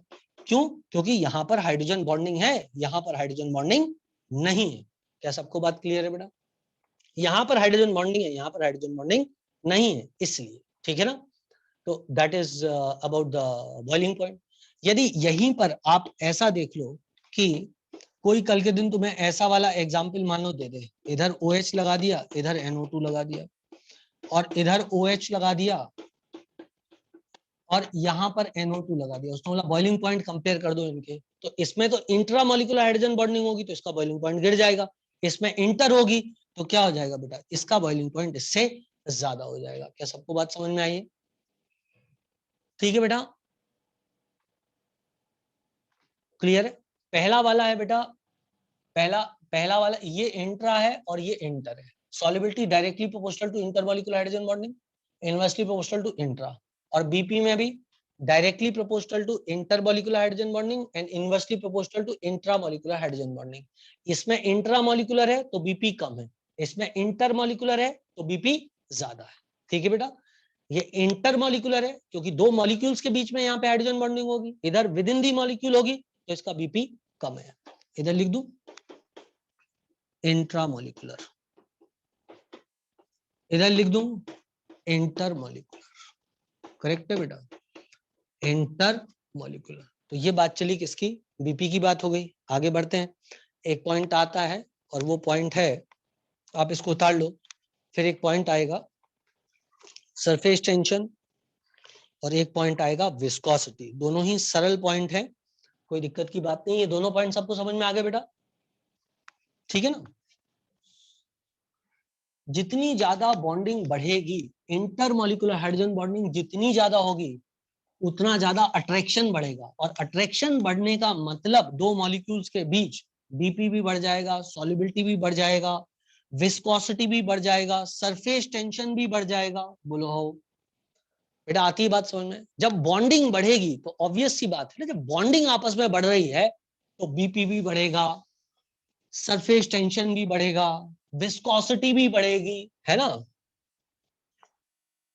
और एक बात बोलता हूं बेटा, मैं अपनी कॉपी पे लिखो जब तक मैं मिटा रहा हूं, boiling point is inversely proportional to, boiling point is inversely proportional to, जल्दी बोलो, boiling point is inversely proportional to, अभी आ रहे हैं बेटा विस्कोसिटी पे, boiling point is inversely proportional to vapour pressure, vapour pressure लिखो, boiling point inversely proportional to vapour pressure. अब सोचो, पहले लिख लो boiling point inversely proportional to vapour pressure, फिर लिखना बेटा यदि किसी लिक्विड का बॉइलिंग पॉइंट कम है तो वो वेपर ज्यादा बनाएगा. If a liquid has less boiling point, it will form more vapor,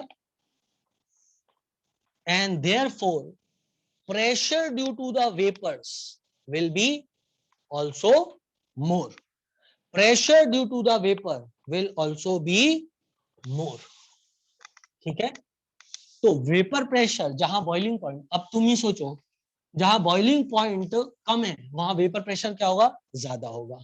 तो यदि आपसे कोई ये बोले कि boiling point is inversely proportional to vapour pressure, correct है बेटा. मतलब the liquid which has less boiling point forms more vapour. Liquid which has less boiling point, it forms more vapor.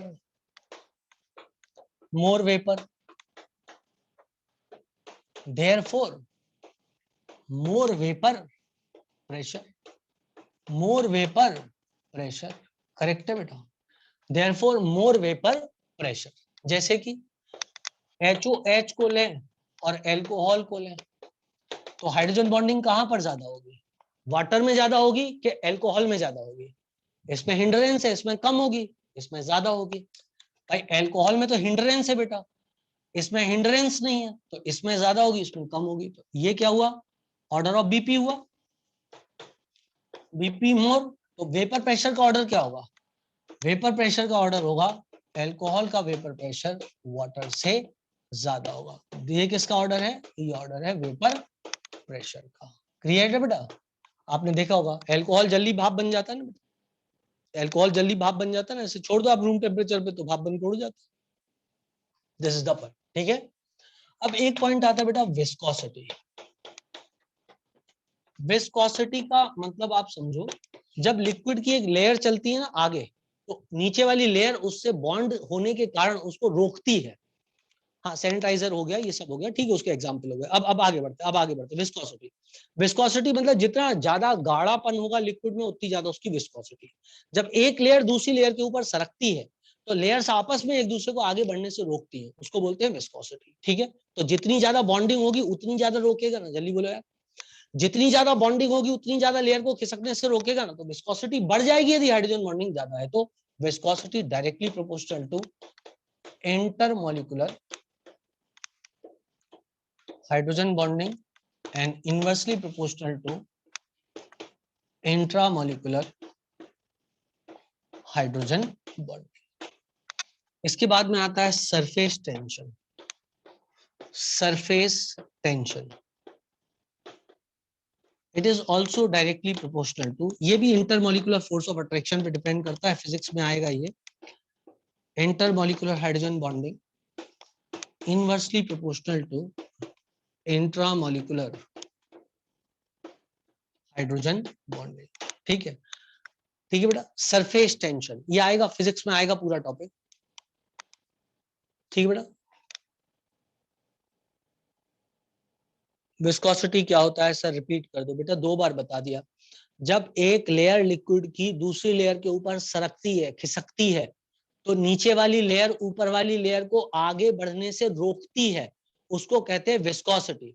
यदि आप हिंदी में समझना चाहते हो तो सिंपल लिटिल स्टार समझ लो. विस्कोसिटी का मतलब है जितना गाढ़ापन हो, इससे ज्यादा समझने की जरूरत नहीं है. फ्लूइड मैकेनिक्स फिजिक्स में पूरा आएगा, वहां पे जाके समझना. ठीक है. हाँ, जैसे हनी की विस्कोसिटी ज्यादा होती है as compare to water, as compare to alcohol. ठीक है. अब सुनो, यदि किसी ने इधर उधर आलतू फालतू मजाक किया मेरे से उस समय पे जब मैं सीरियसली पढ़ा रहा हूं, तो मैं मीटिंग से आउट कर दूंगा. I hope you understand this.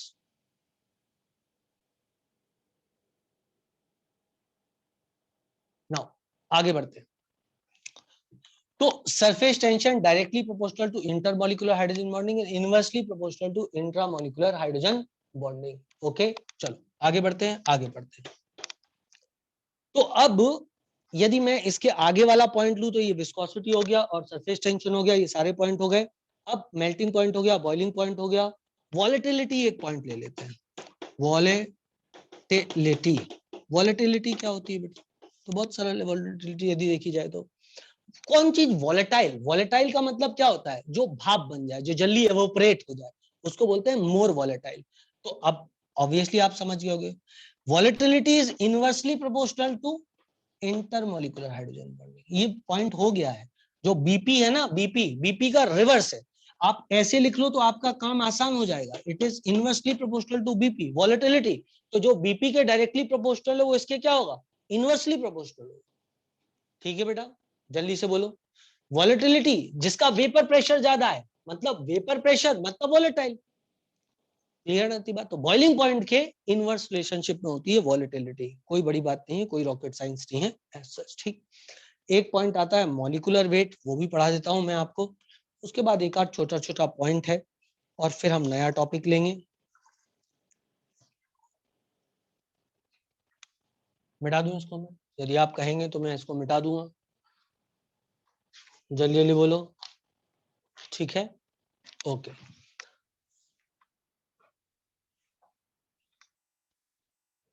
फिर मैं कुछ क्वेश्चंस जो हैं वो अलग से करा दूंगा आपको इस पर। अभी मेरे को क्वेश्चंस कराना है एक टॉपिक पे आपको। सैटरडे को शायद करेंगे हम। वीबीटी थ्योरी जो है उस पे काफी कुछ मतलब चीजें मुझे आपको ओवरलैपिंग में सिखाना है, मैंने बोला था। तो इस सैटरडे को मैं सिखा दूंगा। एक्स्ट्रा क्वेश्चंस कराऊंगा, जैसे हाइब्रिडाइजेशन पे कोई यदि कुछ एक्स्ट्रा कंसेप्ट बताना है या कोई रूल एक्स्ट्रा बताना है, तो इस सैटरडे को मैं उस पर एक्स्ट्रा क्वेश्चंस कराऊंगा। एमओटी पे कोई बहुत विशेष टाइप का क्वेश्चन सॉल्व कराना है तो उसके लिए, है ना। बाकी मेनली किस पे कराना है? बीबीटी पे। बीबीटी का ज्ञान बहुत कम लोगों को होता है।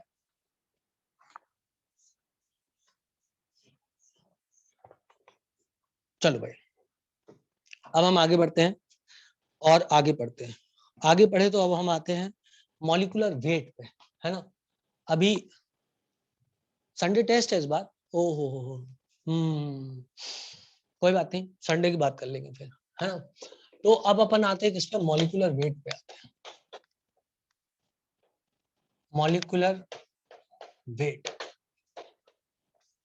तो हाइड्रोजन बॉन्डिंग के कारण कई बार क्या होता है ना, मॉलिक्यूलर वेट जो होता है डबल हो जाता है। जैसे कि molecular weight of acetic acid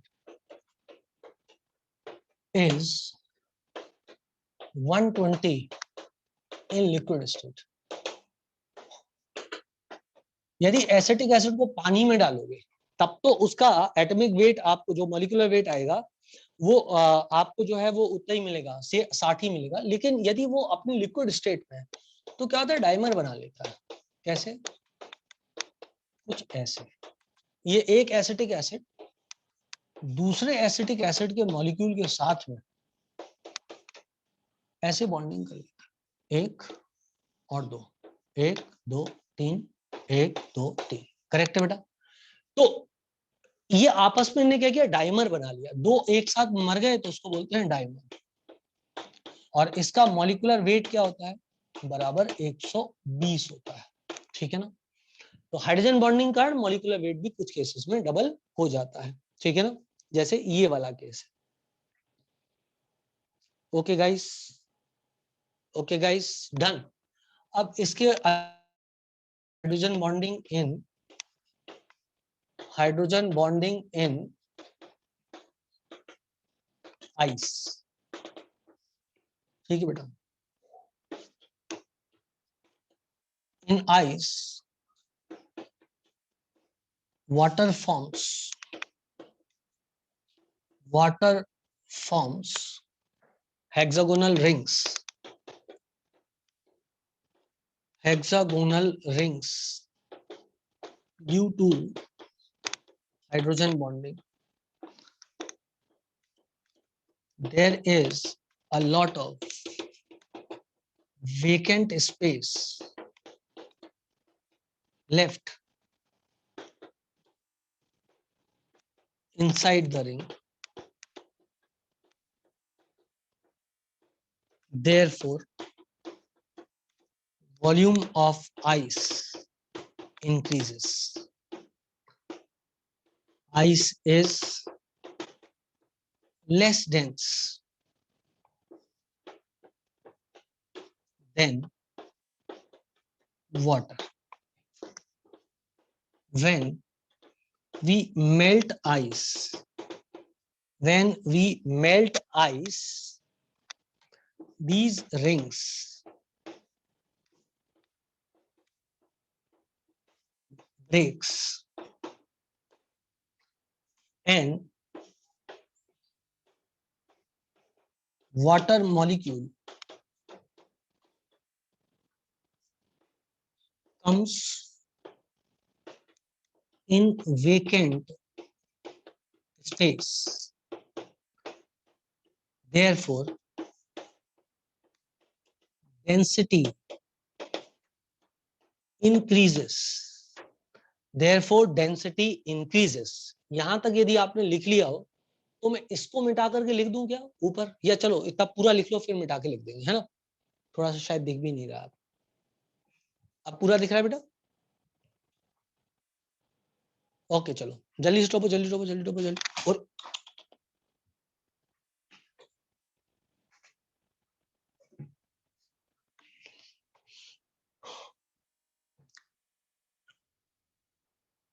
I hope इतनी बात सबको समझ में आ गई है। ठीक है धनाधन, ओके चलो आगे बढ़ते हैं, आगे बढ़ते हैं।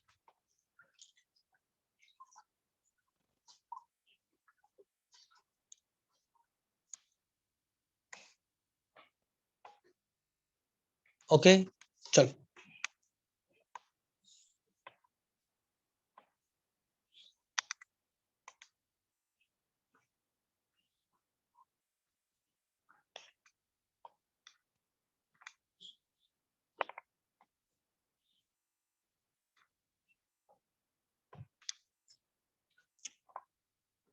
Now let us discuss about the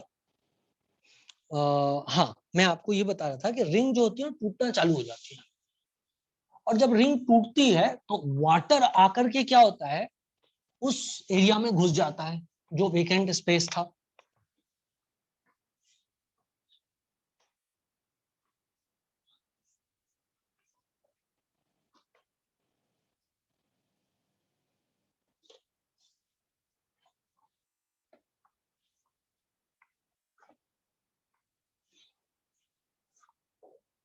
समझो, ये जैसे मान लो कुछ इस टाइप की हेक्सागोनल रिंग्स बनी हुई है due to hydrogen bonding. Exact diagram नहीं बनाया लेकिन फिर भी कुछ ऐसे एक्सटेंड होती है पूरी, मतलब ये लोन पे इधर लगा हुआ है, एक और ऐसे करके पूरा एक जाल सा एक्सटेंडेड होता है ना स्ट्रक्चर का। ये वो वेकेंट स्पेस है जो बना हुआ है ना। अब जब ये हाइड्रोजन बॉन्ड टूटते हैं, जब ये हाइड्रोजन बॉन्ड टूटते हैं, जैसे इधर एक हाइड्रोजन बॉन्ड हो गया, इधर एक हाइड्रोजन बॉन्ड हो गया, इस टाइप से रिंग में हाइड्रोजन बॉन्डिंग रहती है। तो जब ये टूटेगी तो इस वेकेंट स्पेस में आके मॉलिक्यूल्स एंटर होते हैं, इस वेकेंट स्पेस में आकर के वाटर के मॉलिक्यूल एंटर हो जाएंगे। तो क्या आपको ऐसा लग रहा है कि अब कम जगह में ज्यादा मॉलिक्यूल्स आ जाएंगे वाटर के? हाँ ना बोलना पड़ेगा। जब कम जगह में ज्यादा आ जाएंगे तो डेंसिटी क्या होगी? बढ़ जाएगी। Density starts increasing and up to 4 degree centigrade maximum such rings breaks। Maximum ऐसी रिंग जो होती है वो ब्रेक हो जाती है। मैक्सिमम सच रिंग ब्रेक्स, समझ रहे बात को? And therefore density of water is maximum at 4 degree centigrade and therefore H2O density is maximum at 4 degree centigrade. ठीक है, इसी में एक शब्द बताता हूं, आज डाउट ग्रुप पे पूछा था तब मैंने जवाब नहीं दिया था, अभी पढ़ाना था वो, इसलिए एक शब्द मैंने आपको पहले कोऑर्डिनेशन नंबर बताया था, नियरेस्ट नेबर बोलते हैं उसको। कोऑर्डिनेशन नंबर मतलब आपके नियरेस्ट नेबर कितने हैं, कितने लोग आपसे नियरली बॉन्ड बना रहे हैं। जैसे फर्स्ट कोऑर्डिनेशन नंबर मतलब इक्वल डिस्टेंस पे फर्स्ट नियरेस्ट नेबर कितने हैं, second coordination number second nearest neighbour आपके कितने हैं। बोलो बात समझ में आ रही है आपको? जैसे कि आप क्लास में बेंच पे बैठे हुए हो तो आपके 4 नियरेस्ट नेबर होंगे, और कुछ सेकंड नियरेस्ट होंगे, कुछ थर्ड नियरेस्ट होंगे, इस तरीके से उसे बोलते हैं first coordination number, second, third, ऐसे करके। ठीक, बेसिकली यदि सिर्फ कोऑर्डिनेशन नंबर लिखा है तो इसका मतलब ये आप कितनों से बॉन्डेड हो डायरेक्टली, कितनों से बॉन्डेड हो डायरेक्टली, वो आपका कोऑर्डिनेशन नंबर होगा। ठीक है, अब समझना आप बात को ध्यान से। ये जो वाटर का मॉलिक्यूल होता है बेटा, ये हो गया वाटर का मॉलिक्यूल, करेक्ट है। अब इसके पास दो लोन पेयर है, मानते हो इस बात को? इसके पास दो लोन पेयर है और दो वो वाले हाइड्रोजन है। तो ये क्या करता है, चार वाटर के मॉलिक्यूल के साथ में हाइड्रोजन बॉन्डिंग शो करता है। चार वाटर के, ये लोन पेयर है, तो ये किसी और H2O के चार के साथ, एक दो तीन, एक दो तीन, एक दो तीन, एक दो तीन, करेक्ट है। चार हाइड्रोजन बॉन्ड हमको यहां दे रहे हैं दिखाई, समझ रहे हो आप मेरी बात को? चार हाइड्रोजन बॉन्ड हमको यहाँ पर दे रहे हैं दिखाई। तो यदि किसी ने फर्स्ट नियरेस्ट नेबर इसमें पूछा, तो फर्स्ट नियरेस्ट नेबर ये है वाटर मॉलिक्यूल इन क्वेश्चन बेटा, ये वाला वाटर मॉलिक्यूल है क्वेश्चन में, कौन सा? ये वाला, ये है वो वाटर मॉलिक्यूल जो कि क्वेश्चन में है, जिसको मैंने थोड़ा डार्क कर दिया है। ठीक है, तो इसका फर्स्ट नियरेस्ट नेबर कितना हुआ? एक, दो, तीन, चार। तो इसके फर्स्ट नियरेस्ट नेबर एक ये, एक ये, एक ये और एक ये। तो इसका फर्स्ट कोऑर्डिनेशन नंबर होगा 4 और सेकंड कितने होंगे? ये सेकंड, ये सेकंड और इस तरफ ये सेकंड, ये सेकंड, ये सेकंड और ये सेकंड। तो इसका जो फर्स्ट कोऑर्डिनेशन नंबर होता है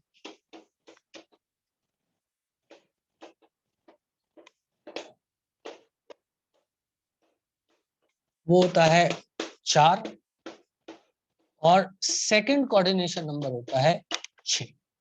देखो ये समझ में आया बेटा, ये वाटर का मॉलिक्यूल था, इस वाटर का मॉलिक्यूल खुद चार वाटर के मॉलिक्यूल से जुड़ा है। क्यों? क्योंकि इसके पास दो लोन पेयर हैं जो किसी और वाटर के मॉलिक्यूल के दो हाइड्रोजन के साथ बॉन्ड हो सकते हैं, एक इधर और एक इधर। बोलो भाई, बोलो भाई, बात क्लियर है? और दो इसके हाइड्रोजन है जो कि किसी और दो ऑक्सीजन के साथ में लोन पेयर के साथ बॉन्ड। तो एक वाटर का मॉलिक्यूल जो है चार हाइड्रोजन बॉन्ड बनाता है, एक वाटर का मॉलिक्यूल टोटल चार हाइड्रोजन बॉन्ड बनाता है। फर्स्ट कोऑर्डिनेशन नंबर आया 4 और सेकंड आया 6, डायग्राम पे लिखा हुआ है देखो। इसके नियरेस्ट पहला, पहला इस हाइड्रोजन के नियरेस्ट, ओ सॉरी ये गलत लगा दिया मैंने, सॉरी सॉरी, ये तो वाटर मॉलिक्यूल इन क्वेश्चन है ना, तो इसका फर्स्ट नियरेस्ट ये और ये और ये। देखो जो डार्क बना हुआ है वाटर, उससे सबसे पास कितने हैं? एक ये सबसे पास है, एक ये है, एक ये और एक ये। तो पहले सबसे पास नेबर 4 और सेकंड सबसे पास नेबर कौन सा हुआ? एक ये, एक ये, दो ये और दो ये, क्योंकि इक्वल डिस्टेंस पे। तो कितने हो गए? 6। अब 4 बार डायग्राम को घूरो, खुद समझ में आ जाएगा कोऑर्डिनेशन नंबर 4 और 6 क्यों है। ठीक है, अब हर हर कितना बॉन्ड बना रहा है बेटा? एक water molecule, one water molecule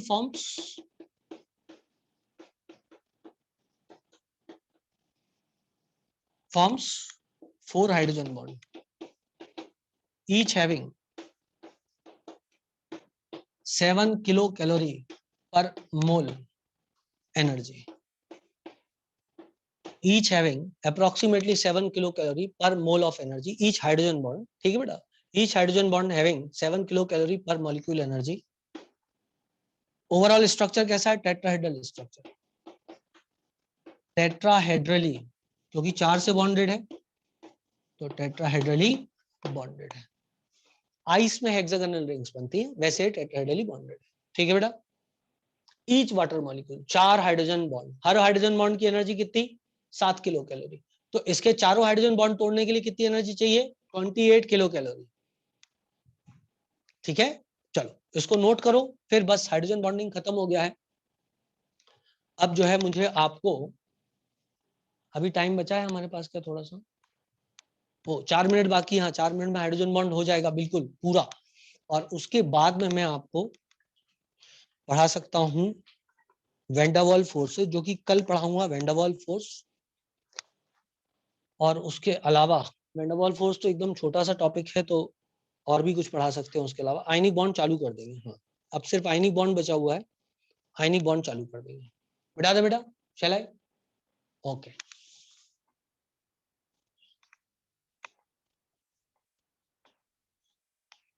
revision कर रहे हो ना तुम लोग अच्छे से? सब लोग रिवीजन करते रहो, ये टॉपिक मजबूत करना बहुत जरूरी है। तुम लोग अभी तो नहीं कर रहे होगे, मेरे को लग नहीं रहा। अभी तुम लोग सिर्फ टेस्ट के लिए पढ़ रहे होगे, मैं बताऊं। वन शॉट तो दे दिया मैंने आप लोग को, इसका वन शॉट बनाऊंगा, इसका वन शॉट लंबा बनेगा, लेकिन थोड़ा सा इसका वन शॉट कम से कम 4 घंटे का तो बनेगा। लेकिन वन शॉट बनने के पहले आप लोग पूरा पूरा चैप्टर रिवाइज करो, कई बार रिवाइज करो, तब जाके चैप्टर आपके दिमाग में घुसेगा। पहले खुद मेहनत करो, पहले खुद मेहनत करो। रिवीजन के लिए आपके पास रोज लेक्चर आपको मिलता है पूरा पूरा।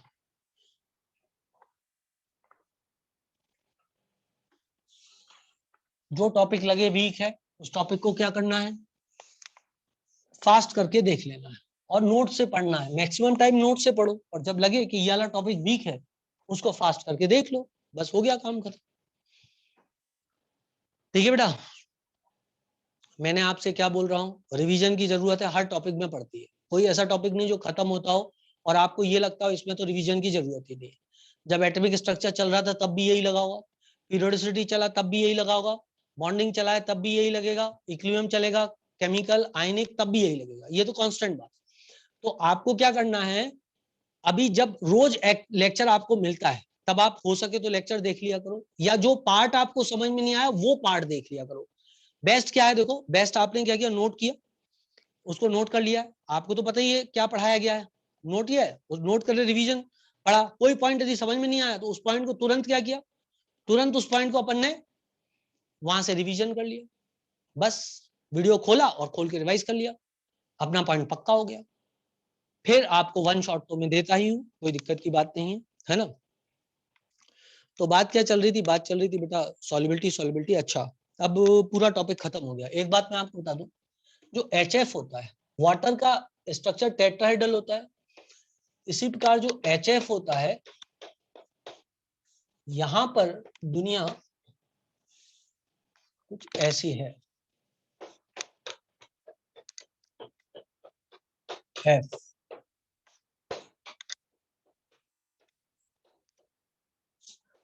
H, F, जिगजैग स्ट्रक्चर होता है, ठीक है ना, कुछ ऐसा जिगजैग स्ट्रक्चर होता है, so as to avoid lone pair repulsion, ठीक है ना। जिगजैग स्ट्रक्चर होता है, और एक HF का मॉलिक्यूल जो है, 2 ही हाइड्रोजन बॉन्ड से जुड़ा होता है।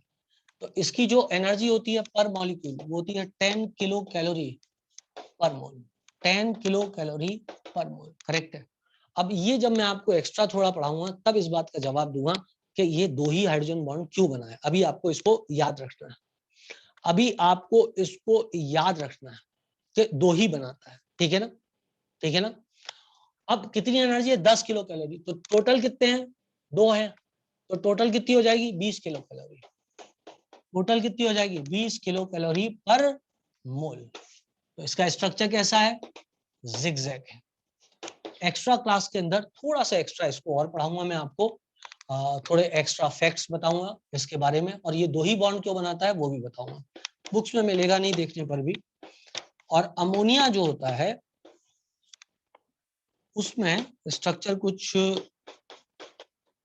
यूं बनता है, और इसका स्ट्रक्चर लीनियर होता है।